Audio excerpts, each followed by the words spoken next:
3, 2, 1. Never has there been a better time to be alive in human history. If you're not feeling it, you must discover why. Join Matthew Bolton in developing and applying a framework of objective optimism toward a flourishing life of meaning, health, and happiness. Here's your host, Matthew Bolton. Hi everybody, welcome to Mr. Brightside. I'm Matthew Bolton. Today's show is an interview with guest Jarrod Haning. Jarrod is a MindScan coach. The MindScan is a Nobel-nominated process that helps people access more of their brain or think at a higher level. Jarrod typically helps entrepreneurs get more done in less time and make more money doing it. But this is not just for entrepreneurs. He even gives a great example of a mother who was a business person herself, but who lacked family time that she wanted, and then was able to change her thinking patterns and free up 10 hours of free time a week. I mentioned this at the end of the interview. I meant to do it earlier, so I'll do it here, that Jarrod actually very kindly allowed me to take the MindScan and went through a whole review and consultation with me about my results, just so that I would get a better idea of what I was interviewing him about. But you'll get a very good sense of it by this interview anyway, because he does give some examples from some MindScan. He gives a bit of a presentation of what it is. And why don't you go in and see for yourself whether the MindScan is something that you might like to look into, and at least set you on a path to thinking more differently, or thinking about how you might change your own thinking patterns to put yourself in a better position for success in whatever you're working towards in your life. So go ahead, guys. It was just a fun interview. Jarrod's a very interesting guy, and I hope you really enjoy it. Hi, everybody. Welcome now to our interview. I'm joined by Jarrod Haning. Jarrod trains entrepreneurs how to work less, get more done, and get paid better for it. After 20 years as a full-time classical musician, Jarrod felt there was a greater need in the entrepreneur space, so he started teaching people how to access more of their brain on demand. Does it ever feel like there's too much on your to-do list than you have time to get done? Does it feel like working harder and faster doesn't seem to move the ball forward? Jarrod says, a breakthrough in your business will first happen as a breakthrough in your thinking. His clients normally double their income in the first year by purposely working fewer hours. They stop trying to do everything and start learning how to cause things to happen for them. This is possible with a Nobel-nominated process called the MindScan that teaches people how to think at a higher level. As a person, Jarrod loves classical music, working out, mountain bike trails, skydiving, and playing baseball with his son. His odd accomplishments include 1994 Mexico State skydiving record, splitting an arrow Robin Hood style, and becoming the world tickle champion in the 5-year-old category. I do want to know about these things, Jarrod, as well later. We'll get into that. Yes. And thank you very much for coming on. Yeah, thanks for having me. Good to be here. All right. So before we get into the MindScan itself, what is it, and a lot of concepts related to it, I have a few general questions. And even before that, I'd like to ask you, I'm curious to know how you discovered the MindScan at all in the first place, how you got to be a coach / consultant, and why you love this work. So I guess we'll go back to what I did right before this. I was a professional classical musician, full-time. I was a principal violist with the South Carolina Philharmonic. And what some people don't know about music is that when you're engaged in music, whether you're singing to the radio while you're driving down the road, or clapping your hands while you're listening to something, when you're engaged, like actually creating, not passively listening, but you're actually participating and co-creating the music, you're in that moment, you're using more different parts of your brain than any other activity. This is a contrast to other endeavors like athletic performance. The better your body is performing athletically, the less of your brain you're using. Your brain enters kind of a quiet meditative state because it can't afford to send glucose to the brain. That glucose needs to go to the muscles. But music is the opposite. It's this panoply of color, fireworks, explosions. This is well documented with MRI studies. But what makes this interesting is, what if you could access more of your brain on demand for other activities, work, planning, sales, marketing, sorting through your to-do list, whatever it is. So back in the day, I used to teach what was a series of exercises that I called the musical secrets. And this allowed you to tap into different parts of your brain so that you could kind of cross-pollinate ideas on the spot. I was speaking at a conference and on the musical secrets of leadership. And a guy came up to me and he's like, "Hey, have you ever tried this?" And he sticks this assessment in front of me that I had never seen before. So I gave it a try, and I saw the way it maps out the way your brain solves problems. And I knew right away that this was exactly the missing piece for the work that I was doing. Because at that time, I was teaching people how your brain translates language into emotion, because you can harness that for a lot of things during your day in communication. And this provided like the spork, the half spoon, half fork. It was the missing piece, and that link between the brain and what's going on in our life. So that's how I first got started using this process, and now it's what I do full time. Yeah, right. Okay. Then how about this then? I guess you were already teaching people, you said, what were you already teaching people? How did you? So because I was a classical musician, I had a series of talks, the musical secrets of leadership, the musical secrets of productivity. Okay. So there were some core activities and exercises that people could do to start to tap into different parts of their brain. But back then, we didn't really have a clear way of measuring or understanding what was going on like we do now with the process that I've been using. Okay. So what is the difference? And is this what you mean by the difference between a life coach and a performance coach, or is that something else? Or in any case, what is the difference between a life coach? What is the difference? And life a performance coach. So when you go see a life coach, and this is just a part of their training, it's just a part of how they think. They don't tell you what to do. They only ask questions in hopes of you discovering it. Okay. So what happens is you'll end up seeing a life coach and they'll say something like, "Well, I don't know. What do you think? What do you think you should do?" Well, the thing is, what you think you should do is what has you in the situation to start with. If you knew what to do different or how to do it, you'd already be doing that. Well, you would hope so. When you go see a strength coach, a coach in most other fields, really, if you go see a strength coach and you show up at the gym, the trainer doesn't go, "Well, I don't know. What exercise would you like to do today? What equipment do you think we should use today?" No, they say, "Do 3 of those, do 2 of those, come back and see me tomorrow." And that's why when you go see a strength coach, you get results like that. So a mindset coach will put in front of your mind problems to solve, exercises, mindset push-ups. And by doing those exercises, it physically rewires the neurology. So your brain develops a new network of connections to solve those problems. And that's how you start thinking at a higher level. Right. Okay, then. You mentioned mindset, and you seem to distinguish mindset and attitude. What is the difference between mindset and an attitude? Okay, similar to the difference between a mindset coach and a life coach. Attitude is kind of like a way of thinking. People think of like having a good attitude or a positive attitude or positive self-esteem. People think of like personality traits, like are you outgoing? Are you warm? Are you amenable? Those aren't actually helpful.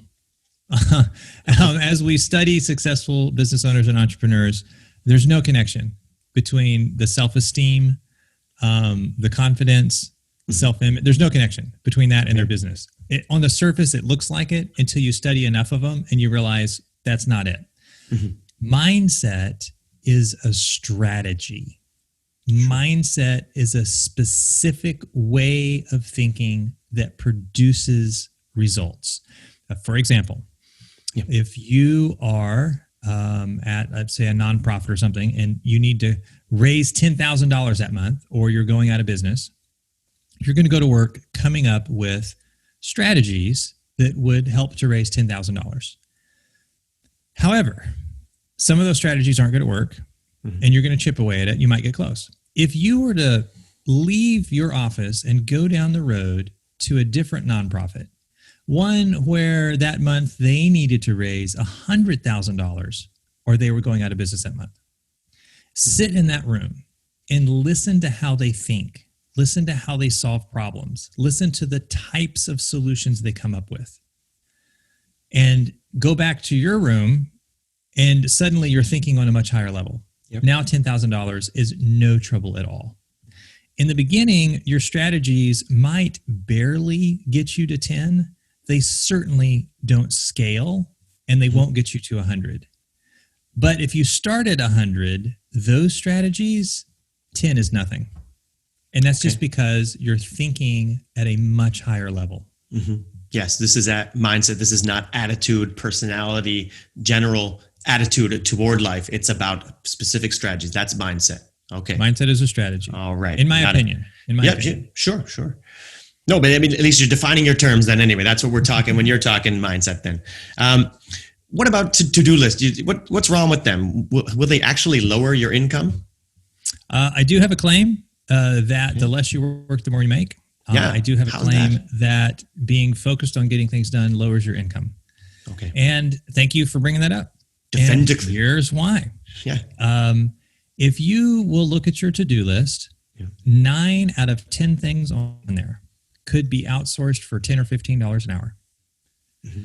So what happens when we have the mindset that more action equals more results and that we need to take more action to get more results, the brain just starts looking for things to do. Mm-hmm. So you'll look at your to-do list, you'll be like, okay, this will take 5 minutes. Let me knock it out real quick. And that'll take 10 minutes. Let me knock that out real quick. And you're just like checking stuff off. The problem is the things you're checking off are stuff that could be delegated for $10 an hour. So you get to the end of the day and you don't have the money to hire help, and you don't have the free time to train them because you spent your whole day doing help's job. If you don't have an assistant, you are the assistant. That's right. And that's why being focused on checking things off your to-do list 9 times out of 10 lowers your income. To fix that problem, generally speaking, the entrepreneur, when they wake up in the morning, it is very clear to them the single most important thing that they need to do that day. Mm-hmm. And that's not take out the trash, return the emails, reschedule the meetings. There's one thing. So the way you fix it is start your day with that one thing, and you are not allowed to check emails or phone calls or schedules or nothing. Start your day with that one thing. After that, then you can go to the administrative tasks. If you will do this, it won't be very many days before you have the time and money you need to delegate and outsource those things. Mm-hmm. All right, then. How about this? This one seems to be stuck on its own, but it's an interesting question for me. I wonder, it seems that you said stage fright. What does that have to do with business success? Stage fright. Okay. What's the relationship? Yes. So in business, many people have these crazy ideas that they want to do, but they don't have the confidence to pull it off. They don't have the certainty. They're for whatever reason, they're pulling up short. They're not taking action. Mm-hmm. And this is an emotional issue. And you cannot solve emotional issues with intellect. This is why you can't reason your way through it or think your way through it or meditate your way through it or whatever. In music or dance or whatever the art is, that emotion shows up as stage fright. The artist will prepare and they will perform very, very well in practice or rehearsal or private practice. But then they get on stage and their brain just turns to mush. And like fear and panic and anxiety. And what if I make a mistake? And what if I slip up? And what if I forget something? And what if I can't remember? And what if all that starts coming in because it's an important moment. You've got a lot at stake. You've got a lot of practice time at stake. You've got a lot of team members who are putting in their time. You've got the audience's time. You don't want to waste all that. So it feels some pressure. The problem is the common advice doesn't work. Eat a banana before you go on stage, look at your notes, be sure that you've practiced a whole bunch. I mean, it doesn't work. It makes the situation worse.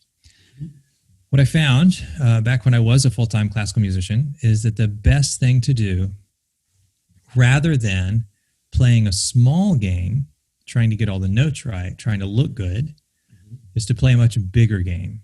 Okay. So rather than me trying to get all the notes right, how about I stand in the gap for what's possible for my audience's experience?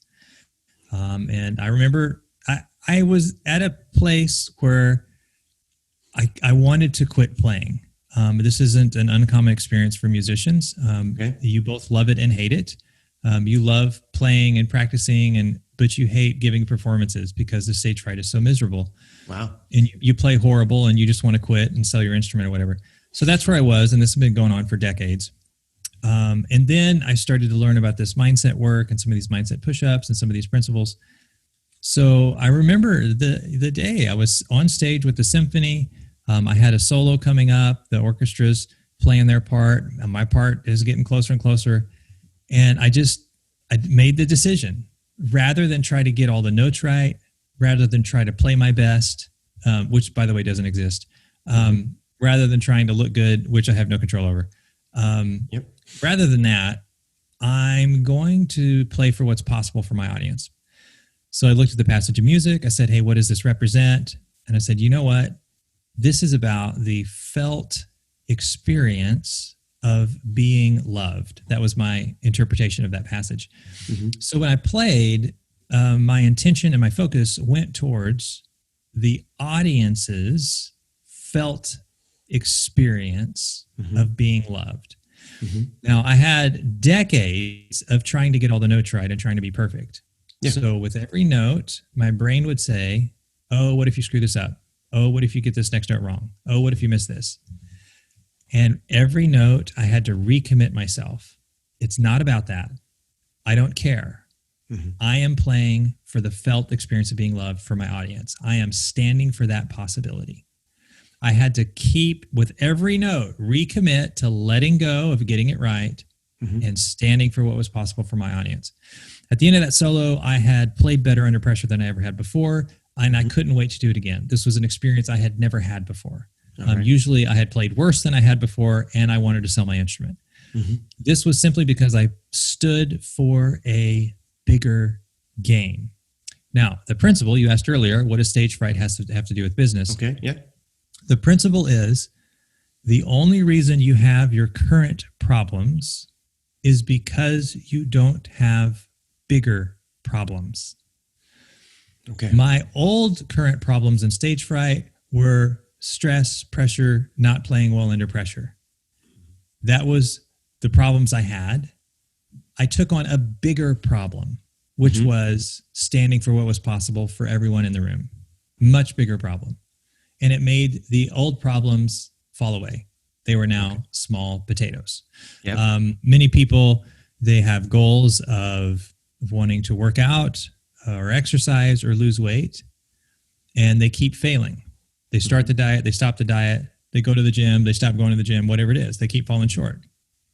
And remember, whatever your problems are, it's because you don't have bigger problems. The people that instead of trying to lose weight, instead of trying to get in shape, instead of that, they say, I'm going to run a marathon, or I'm going to complete a triathlon. Those people do not struggle with their weight. They don't struggle with their fitness. They don't struggle with their diet or discipline or willpower or effort. They don't struggle with any of that. They don't struggle with stopping to eat donuts on the way home. And the reason is they're playing a bigger game, which is how am I going to stay alive for 150 miles or however long a triathlon is? Like, how am I? That's their focus. And because they're playing a bigger game, losing weight, getting in shape is small potatoes. It doesn't even cross their mind. Is that similar to going to the meeting room of people trying to raise $100,000 versus 10,000, and then you come back and you feel, is that similar? Yes. Okay. Yes. All right then. Let's get right into the MindScan then. I wonder if seeing this question now, I feel like it might have to do with mindset, attitude, maybe not. But how is the mind? Well, maybe describe maybe what the MindScan is, but how is it different from a personality test, and why might you characterize such tests as dangerous? Personality. People love personality tests. Come on. Yes, they do. DISC, Myers, Briggs, Enneagram, Strength Finders. Although, yes, they're loads of fun, and they give you cool information, and you get to share it with your friends, and you get to talk about how I'm an INTJ or I'm a rabbit, or I'm a rock, or whatever it is. It's fun. It really is fun. It's dangerous. It's dangerous because by giving you a label it restricts your identity. And this is why people say, oh, no, it's because I'm an INTJ.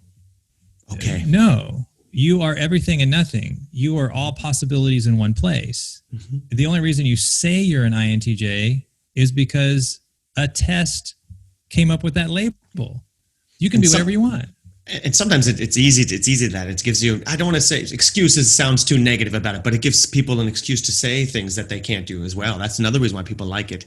If I might say they like to be limited and say, look, well, it's not me. What am I supposed to do? I'm this kind of person. Yeah, that's just how I am. I've always been this way. So it's great. It keeps you stuck. It keeps you safe. It makes you right about why everyone's wrong. It makes you feel justified about why your life isn't working. Mm-hmm. Doesn't move the ball forward. Another thing is those tend to, because they're personality assessments, well, we talked about this earlier, but they're measuring things that don't matter because your outlook on life, your personality, your attitude, yourself, whatever, there's no reflection between that and business success.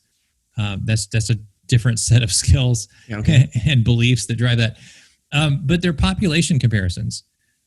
So they say, hey, you have these traits, which you already knew you had, for crying out loud. Yep. 25% of the population has the same traits. Yeah. That's not helpful. If you went to the doctor and the doctor said, hey, you have this condition, but don't worry because we have a 60% success rate treating it. That's not helpful. We need to know what side of that 60% line are you? Mm-hmm. That's what we need to know. The Nobel nominated process I use does that because it only measures the individual, not their personality, and it doesn't compare them or label them. It's just a measurement of how their mind solves problems. All right. Great. Well, how does the MindScan reveal thinking blind spots, and how can we remove those blind spots? One of the ways that it reveals them is by mapping out how the brain solves problems. By seeing the visual path that the brain takes to navigate the world and solve problems, we're able to see where the obstacles are, where the blind spots are, things that individual's mind hasn't considered yet, things that individual could be over-considering that are keeping them stuck, keeping them in a rut. Okay. Now, I meant to mention at the beginning of this interview here, but Jarrod, this is not the first time we met. We got on a call earlier in the week because Jarrod very generously allowed me to take the MindScan and gave me a consultation and a review of it, and we went through and had a great, fascinating conversation, and a lot of interesting concepts came up. I'd like to ask you about some of these concepts now. Yes. Yeah. So one term I really liked is, what does it mean to be in your clumsy versus in your genius, or sweet spot, as you called it? I like the sound of that. Please tell people about that. Yes, you cannot make a difference in your clumsy. Your clumsy is all of the things that you're capable of doing. You can email, you can schedule, you can reschedule, you can answer questions, you can troubleshoot, you can do technically, you are capable. Technically, you're able to do this. Even worse, maybe you're able to learn how to do this. You're able to go to YouTube and go through tutorials and figure out how to that edit video feature on your software or whatever it is. That is your clumsy. Those are just because you can do something doesn't mean you should be doing something. Yeah. Your genius are the things that put you in the zone where your mind seems more quiet, more focused. You feel a greater sense of purpose and fulfillment. Everything in your life just seems to be working better.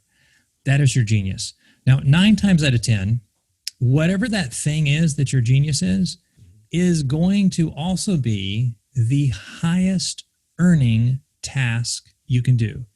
It's also the thing that brings the most value and revenue back into your business. Some people, they're like, but no, because my business is, I work as an accountant and my genius is painting. Well, here's the deal. The more time you spend painting, the more your mind is quieted, the more it's focused, and that meditative space that it enters is what sponsors new ideas and cross-pollination and opportunities. While you're painting, that's when you have the most aha moments. Oh my gosh, I could do this with my accounting business. Oh my gosh, I should do this with my firm. Oh my gosh, I could do this instead. You're having like all these, oh my gosh, this is amazing. I could do this, that, and the other. That's your genius. The problem is you go to work the next day and you're clumsy and you're like moving numbers and punching spreadsheets and you're doing very basic tasks that anybody else could do. And it pulls your energy away from your genius back into your clumsy. All right. We need to delegate those things to somebody else because there's some nut job out there that absolutely comes alive when they're doing those tasks. Right. And by us continuing to do our clumsy, we are robbing somebody else of their genius. Okay, well, how can somebody restructure their day around their zone of genius, which you mentioned? And even that guy, like even that accountant, it sounds to me, okay, he gets the ideas for his business, but his business still seems to be accounting and he goes in and does his clumsy. Like how would I don't get how he would bring, so he should just stop being an accountant and paying to get ideas for accounting. I'm missing something here. Help me out. So there's a couple options. In the case of the accountant whose brain comes alive, while they're painting. For crying out loud, you can make just as much money painting as you can accounting. So there's no reason why they couldn't be painting. The trap, though, is for some accountants that do this, they leave their profession and they move into their passion. And when you're in the self-employed startup mode, you kind of quickly get covered up wearing all the hats and trying to do everything yourself. And that is just right back where we were started. You're in your clumsy. You're not in the thing that you do the best.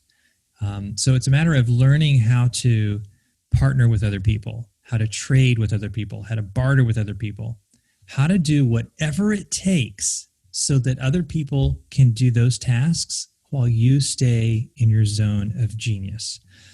For some people, this is hard to do. They don't quite see the connections. They don't quite see how it applies to their work. And for them, I would say start with the MindScan because the MindScan reveals how the brain is making sense. And will also reveal why some things don't make sense.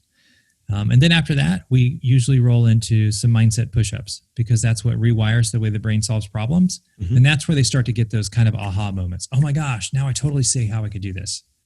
Okay. Well, you say mindset push-ups. Maybe can you tell us what mindset push-ups are? And you're quite free to, if you want to bring up some slides or something for people who are watching on video on YouTube, then this would be helpful. For those listening, then, you can go and find the YouTube version and get this. But obviously, you'll be talking through, and I'm sure you'll get lots out of it. But that could be very helpful maybe as we go through. So mindset push-ups in general, would you like to describe what that is in general? And then maybe we'll go through some examples now, maybe ask you about some more specific thinking patterns and other concepts. Sure. So mindset push-ups, it's an external reference point that rewires the way the brain solves problems. I gave an example earlier with the $10,000 problem versus the $100,000 problem. That is a type of stretching. To do it specifically for your business, this isn't really a mindset push-up, but I think it gives you an idea of how they work and why they work. Okay. Whatever your business is, let's say that you're in real estate and you're helping people buy and sell houses. And on average, you help 4 people a month buy and sell houses on average. Okay, so what you'd want to do is you'd want to times 10. So instead of 4 people a month, it's now 40 people a month. And go to work creating a sustainable plan, a realistic, sustainable plan that would allow you to do 40 transactions a month. Well, but obviously it's not just 40 because you got to have a whole lot of leads. Not everybody you talk to is going to want to buy and sell that month or work with you even that year. So you got to know your numbers. Like how many people would you have to be talking to so that 40 of them, you might have to talk to 400 people a month in order for 40 of them to buy and sell with you. Okay, so if you got to talk to 400 people a month, how are you going to get in front of 400 people? You certainly can't have coffee one-on-one. You'll never make it. You could call but you're going to spend all day, every day calling. That's incredibly inefficient. So, but maybe you could do podcast audience. Maybe you could do local morning TV show. Maybe you could do local radio show. Maybe you could do newspaper article. Maybe, so then we look at how can I be in front of more people at one time. So it's taking less of my time to get more accomplished. Okay, so then you put that in place, and then you're like, yeah, but I'd have to have somebody who could help all these people and somebody who could show houses and answer questions and troubleshoot. I can't do all of that. There's no way I personally could do 40 in a month. Okay, how many people do you need? How long is it going to take to train them? How are you going to pay for them? How are they going to be compensated?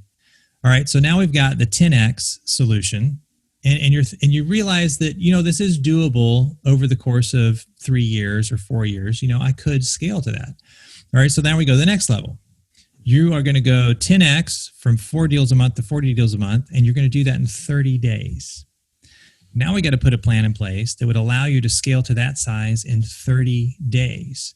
Mm-hmm. Usually when I go through this exercise with people, their brain crashes and they say, there's no way, that's impossible. Mm-hmm. It's not impossible. It's just that the current way that you're thinking, your current strategies won't get us there in 30 days. Right. Your current strategies will get you 4 deals a month. And maybe if you're lucky, over the next 4 years, we might scale up.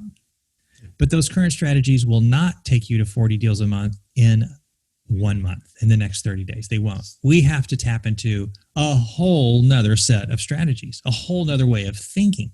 Mm-hmm. So how can you get in front of even larger audiences with even less time? How could you speak to a room of 1,000 people or 5,000 people? And how could you do this on a regular basis so that more people are hearing your message and you are able to spend less time reaching them, right? Because that's what would make it possible. Mm-hmm. Now we're thinking on a much higher level, a much more efficient level.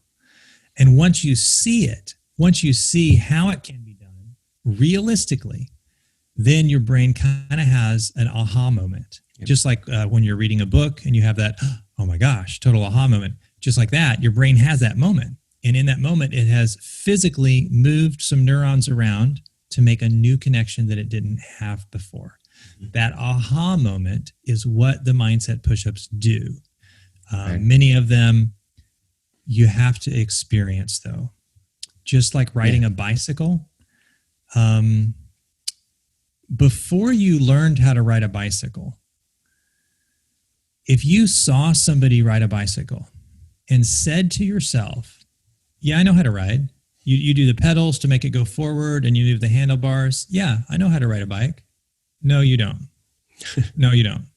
What you see them doing is not riding a bike. You don't. I know it looks like it is. I know it does. Mm-hmm. What do we see? But until you sit on a bicycle, you can't possibly understand that it's not moving the pedals and moving the handlebars. No. Like you can't even possibly understand. You have to sit on the bike. Mm-hmm. That's what the mindset push-ups do. And that is the difference between experiencing the shift in thinking, that aha moment, and reading about it or seeing it or something like that. Mm-hmm. I don't know. I hope that answers your question. No, I got the idea. I mean, it's something. Yeah, I got it. And certainly the idea of a push-up, I mean, it should make sense on its own. A mindset push-up, it means that we're trying to strengthen our brain. We're trying to make new connections just as you would in a muscle. And if you want to have muscle growth, you have to push beyond what you're currently doing. You have to do something different and ask it to do something more, and then your body will respond. I'm saying you're going to make new connections by doing something. But as far as what they are, it's hard to describe. Can you describe the concept, but what they actually are, we can't know until we experience them. I get it. What are some thinking patterns of success and how can we leverage them? I mean, I have some specific questions, but maybe it's better if you want to highlight a few particular ones. Like you told me about the leadership V versus the chevron of stress, and that was fun. That's a common one. Maybe there are others like that you would share with us, maybe? Yeah, I think to do that, maybe I should pull up some slides so we could see what's going on. Yeah, that's what I mean. And if you're listening, I'll describe what it looks like while we're going through this. Great. Let me pull this up right here. Okay, to kind of set the stage for what the thinking patterns are, how they're different, just to bring a little bit of awareness to why your life looks the way it does, why your life is the same year after year, why, despite working hard, you're not doubling your income, your life isn't leveling up. And the reason is there's three things that are holding you back. Number one, everything you're doing to solve that problem, you're already doing everything that you're doing. You're already working hard. If there was something else you could be doing, you'd be doing it. And what that means is a breakthrough in your situation won't come from more effort, because if it would come from more effort, you'd already have that breakthrough. Number two, everything you're doing seems like a good idea. Like you talk to your friends and family and they're like, yeah, that's probably, what I would do too. It's rational. It makes sense. So because of that, we know that working smarter isn't going to help, or it would have by now. Like you would have already thought of that idea. Mm-hmm. What that means is that a breakthrough in your situation will at first seem like a really bad idea. This is back to the bicycle analogy. Yep. Before you learned how to ride a bike, at some point somebody said, you need to go faster, because when you go faster, it's easier to balance. Mm-hmm. And when they said that, your brain was like, that's the dumbest idea I've ever heard. It didn't make sense. It seemed like a bad idea. And this is the dilemma, which is what Einstein was saying when he said, you need to try harder.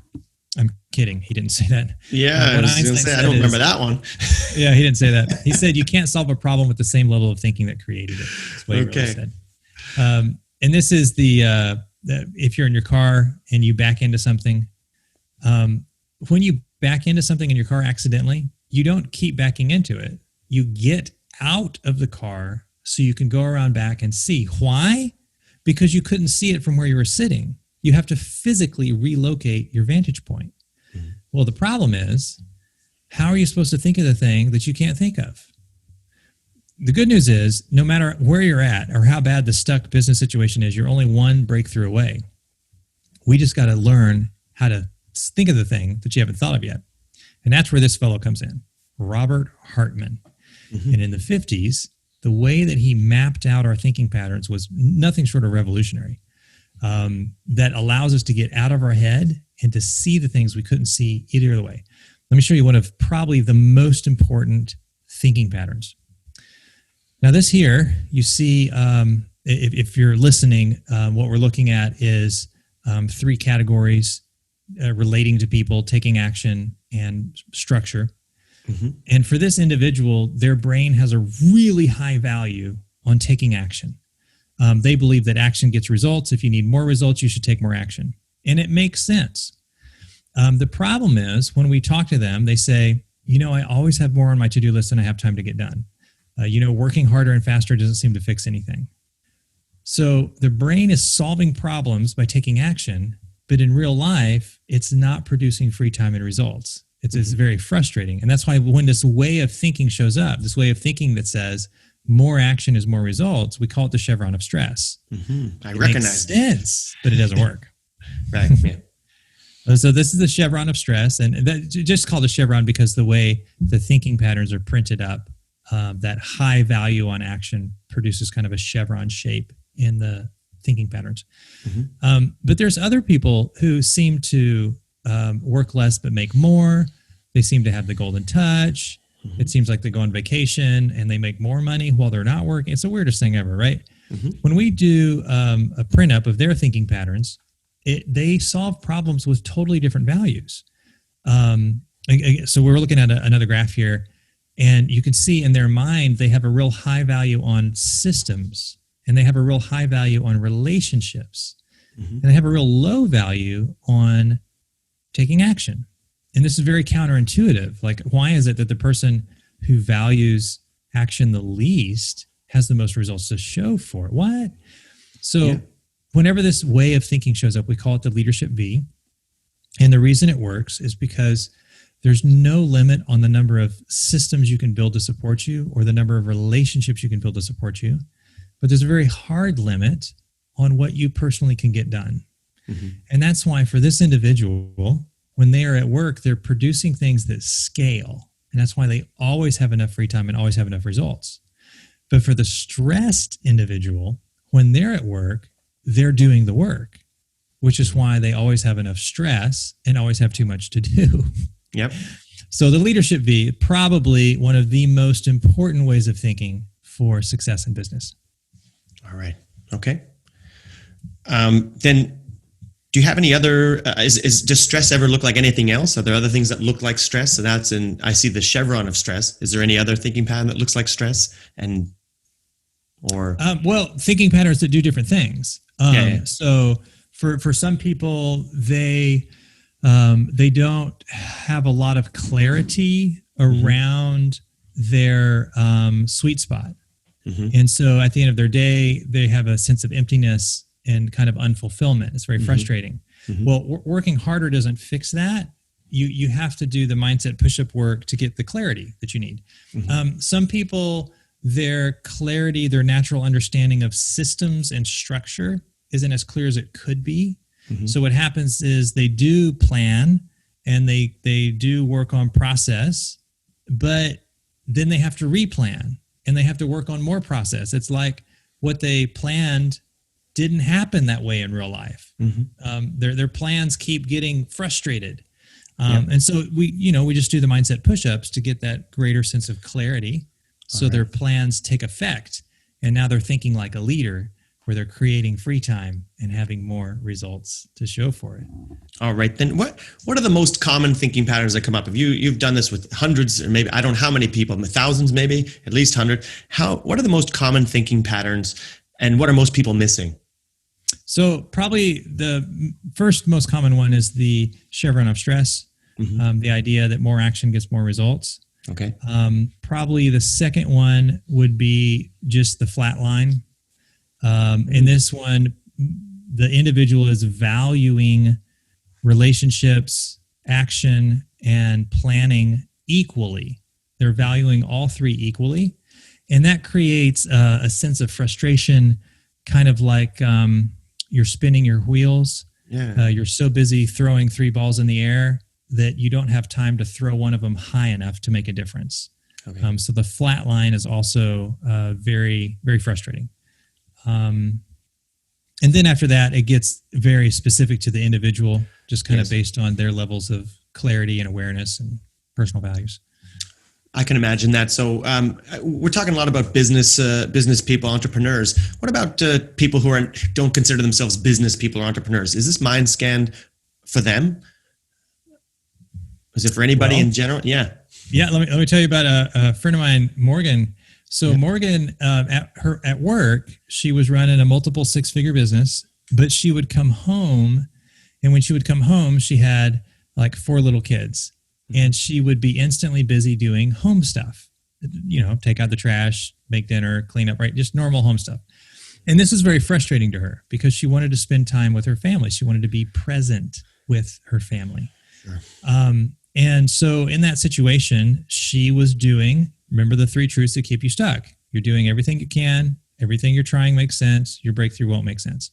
So she was doing everything that she could. She was trying to figure out how to get the stuff done faster so she could spend more time with her kids. That wasn't working. She was trying to communicate with her spouse to ask for help. That wasn't working. And all that stuff seems like a good idea. It makes sense, but it wasn't working. Well, by taking the MindScan, it helped her brain to see something that she hadn't seen before in the way she was communicating that, and specifically what she was requesting. Mm-hmm. So she goes back to her spouse, and in that one conversation produces 10 free hours every week to not do busy work and to only be present with her kids. Mm-hmm. So does it work for non-business people? Every day and twice on Sunday. Absolutely. There you go. Great. Now, I see you got the book there, yes. Thinking Patterns of Success. It's how 7-figure earners get more done with less effort. Who is that book for? Why did you write the book? The book is mostly for people who enjoy personal development, people who like reading nonfiction books, because there's a lot of strategy in there. I wrote the book because I wanted to be able to reach more people with the message. All right. Okay. Well, there you go. So actually, we should pick it up then. All right. I want to bring it into something a little more personal. A few fun things. First of all, though, related to the MindScan, how has your own life changed since applying MindScan? What you might call, I don't know if you'll call them techniques, programs, or whatever. Yeah. Can you give us a personal account? Yep.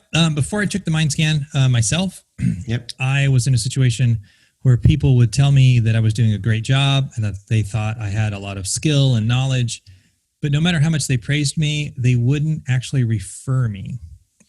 And that was really frustrating. After I took the MindScan, I saw the way my brain was solving problems and how it had a tendency to devalue the emotional experience, devalue the relationship experience. So I changed the way that I was reacting and interacting with the clients I was working with.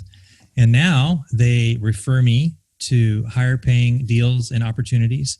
They open the door for me. They go ahead. They're more proactive about those kind of referral opportunities because I changed the way I was valuing their emotional experience. And I got that from the MindScan.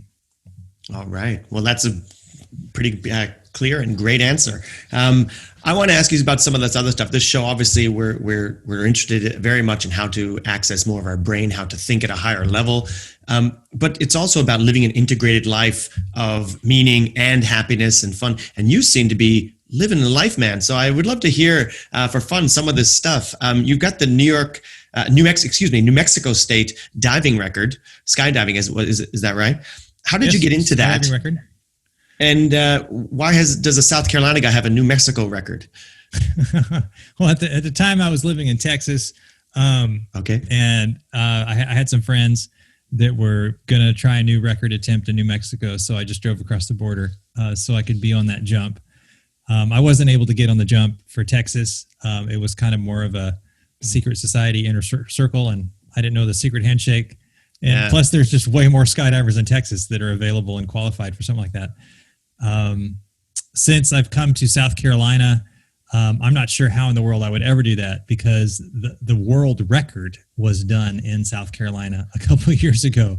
And so they have the best skydivers in the world, of which I am not. I am but a mere hobbyist. Well, how even get into that hobby? What's it? Okay, skydiving. And then is this a result of, freeing up your time? And you said, now I've got more time. I'm going to try to experience new things. Is that what all this? Skydiving is, for whatever reason, ever since I was a kid. Okay. I've always been attracted to being in the air. I've just always loved it. I feel more free and more alive. I've just always loved it. Oh, it was just, 5-year-old getting into the soccer and you're into the skydiving. Pretty standard stuff. I got it. All right, then. What about the Robin Hood arrow? You said you split an arrow Robin Hood style. How, how and why would you even get into that kind of thing? When I was in high school, I used to shoot archery after school just as a hobby. I'd come home and shoot in the backyard. And I had a goal of being able to split an arrow, put one arrow inside another arrow at target distance. And I wasn't even close. Like there was no way that was ever going to happen for me in high school. I was all over the map. It was horrible. So I stopped shooting. I probably didn't shoot for 25 years or so. And I picked it back up probably about 3 years ago. And so I got a new bow and set up some targets at the house. And I would just shoot like 15 minutes a day. I would just shoot. And my understanding, though, of what shooting a bow and arrow was completely different. Some people don't know this, but an accurate shot on the bow, when the arrow releases, it should surprise you. You should be so relaxed that when the arrow finally goes, it startles you a little bit, like, oh, whoa, I guess that was it. Okay. And that's the way that you're able to hold the bow on target. If you're like squeezing, trying to push the bow on target, that's why you miss. So that finally clicked in my head, the idea of allowing the arrow to go instead of shooting the arrow and making it go. And then it wasn't long after that I had that skill dialed in to where I could split the arrow on purpose. Wow. which you only do a couple times because arrows are so expensive. But yeah. Well, of course, it'd be really fun. I wonder if as you did split the first arrow, was there like fire behind you, and was it in slow motion? And was Bryan Adams playing at the same time? Yes. All that's it was a happy, sad moment. It was happy because this is something that I had dreamed of being able to do since I was in high school. Yeah. It was sad because, like all accomplishments, once you do it, it's no longer that big of a deal. Okay. All right. Well, it sounds like a big deal to me anyway, still. So at least maybe you can try to get it through other people going, man, that's amazing. But I don't know if you can ever recapture it. But yeah, well, congratulations anyway on that. Thank you. Just a couple more quick ones. It said you were in a plane upside down. What's up with this? I mean, this is just all fascinating just because you're doing all these things. It's quite something, Jarrod. This is not normal life. Yeah. So growing up, my dad had a plane. His dad, my grandfather, was a bomber pilot in World War II. Mm-hmm. And because of that, my dad always wanted to be a pilot. So he got a plane and he started flying. And that allowed me access to a plane. So I learned and I started flying. Mm-hmm. And I would talk to some of the other pilots and they would talk about rolling an airplane, like doing a barrel roll. And I would ask them, like, how do you do that? And like they would say, I'd be like, okay. And it didn't seem like there was any like weird trick to it. Just do this.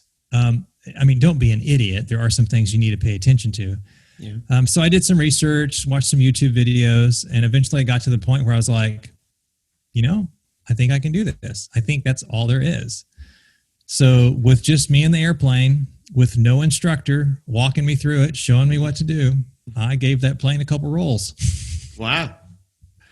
Again, nice work. What can I say? This is all great. I just have a couple more, if you don't mind, on this stuff here. Yeah, it's the World Tickle Championship. How does one prepare for a World Tickle Championship? And again, how, and even more importantly, again, why? What is going on? So tell us about that. So for this one, the World Tickle Championship in the 5-year-old category, the truth is, it is a made-up title that I gave myself. Oh, okay.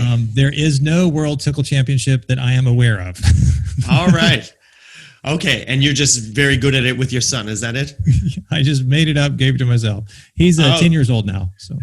Okay, because I didn't look into it and check it out, so I just thought I'll just ask him about it because I thought, well, why not? There's a lot of weird stuff, and weird's not necessarily bad, but a lot of weird stuff out there. And why not? I think they could have these people out here judging and saying, okay, if you can make these kids laugh at this level, you're the man, right? And you know how to, I don't know. I thought it might be something like that, but anyway, that's good. And this one here, I know your expertise here is obviously on the MindScan and thinking patterns, but you did refer to your experience on the carnivore diet, and I am interested to hear layman's experiences as well, like my own. I like to share my own experience and see what I can make of it. So I wouldn't mind if you could just tell me briefly how you define what the carnivore diet is and why you characterize it as reckless, and what was your experience? Okay, so the carnivore diet was not by choice, if I could say it that way. I was in a situation where my health was getting worse and worse. This was a slow decline over years. And I was doing everything I could think of. I would try juicing or fasting or vegetables or probiotics or cutting known inflammation foods like wheat and dairy and corn and stuff. And it wasn't working. It was getting worse and worse. Just kept getting worse. And eventually I was in bed. I was just in bed all day, like 3 days a week. I couldn't, I had horrible ADD and head fog. I couldn't function. I was going to be homeless. Mm-hmm. So I heard a podcast episode with Joe Rogan where he interviewed Jordan Peterson and Michaela Peterson. Mm-hmm. And they told their story about the problems that they were having and the carnivore diet. Yep. And how they switched to all meat and how it like save their life. And when I heard that at the time, I was like, this is the dumbest idea I've ever heard. You've got to be kidding me. Mm-hmm. But a year later, I was desperate. Yep. And so I gave it a try and I switched to all meat. The first day I had 2 ribeye steaks, big ones, and lots of bacon. The next day I had and I felt immediately wonderful. I felt more energy and clarity than I ever had ever. It was amazing. So I kept doing it and kept doing it. And I was like, well, if it's still working, I guess I'll keep doing it. And then at this point, I had been doing it for a month. I was like, well, should I keep doing it? I mean, I feel great. And anytime I eat something else, I feel horrible. So I started researching. What about vitamin deficiency? What about scurvy? What about high cholesterol? What about heart disease? What about like all the things that I was worried about? And everything that I learned about how the carnivore diet works and why it works, I felt safer with all of those issues on the carnivore diet than on the omnivore diet. Mm-hmm. Now, that being said, I'm not saying that everybody should do this. I do not believe the carnivore diet is for everyone. Right. For me, it worked. Sure. Just like the MindScan. I've been doing it for a year now. People, yeah. Well, you know what? I'm not going to get into all that right now. People have seen other episodes of the show we've had on different health experts and the way I think about it in general. But I'm somewhere along that line, more certainly higher protein, higher fat. But I'm not going to get into all that. But I was very curious to hear another person's experience. And I didn't know whether it was going to be positive or negative before I asked you, to be honest. So I was very curious. So I very much appreciate you getting into that personal stuff. I know we want to focus on the topic you came here to discuss, which is the MindScan and the work that you love to help people with. Just to turn back to that then before we go off, is there anything that we didn't cover that you might like to, you wish I had asked you, or maybe something you'd like to say in summary to people before we ask you where they can reach you? In summary, if you're taking notes, you want to put a big sign on your wall, and the sign should say, "The less I do, the more I make." And start looking at your to-do list with that in mind. How could I work less, but all this stuff still get done? How could I do that? And that'll open up new ways for you to have more free time and more results to show for it. Well, that's an excellent word. Okay, then before I ask you where people can go get you, I want to say a final word to people. You can see everybody, there's lots of value in this interview. So please go ahead and share it with someone you think could really benefit from hearing Jarrod's message. And of course, obviously a lot of questions occur to you and people are not happy with the questions I've asked. You have questions. Well, you go ahead and ask your question. Go ahead and ask on the comments section, wherever you consume. Of course, you can go to the Mr. Brightside Facebook page and find where we post this interview and ask a comment there. It's facebook.com/MatthewBolton.ca. Now, Jarrod, if they want to go and contact you directly or learn more about you and your work, where should people go? Or if they want to take the MindScan? To learn more about the MindScan, you just go to mindsetperformance.co. Mm-hmm. And of course, I'm available on the socials. Hit me up on the Book of Faces, Jarrod Haning, Haning. You see my TEDx talks on YouTube. But mostly, I would say, if you're interested in seeing what your thinking patterns might look like, start with the MindScan. And you can find that at mindsetperformance.co. All right. And we'll get all those links up for everybody so you can go there easily. Jarrod, really fun talk and very informative. Thank you very much for coming on. I really appreciate it. Thanks for having me. All right. And to everybody else then, I certainly agree with Jarrod that a breakthrough in your business, however you define your business, will first happen as a breakthrough in your thinking. See whether the MindScan can help you access more of your brain and make that breakthrough shift. It is all about mindset. I'll see you guys next time. Mr. Brightside, your time out to refresh, refuel, and refocus your mind and energy toward building an optimistic framework for flourishing. Life is good. It's up to you to choose the bright side.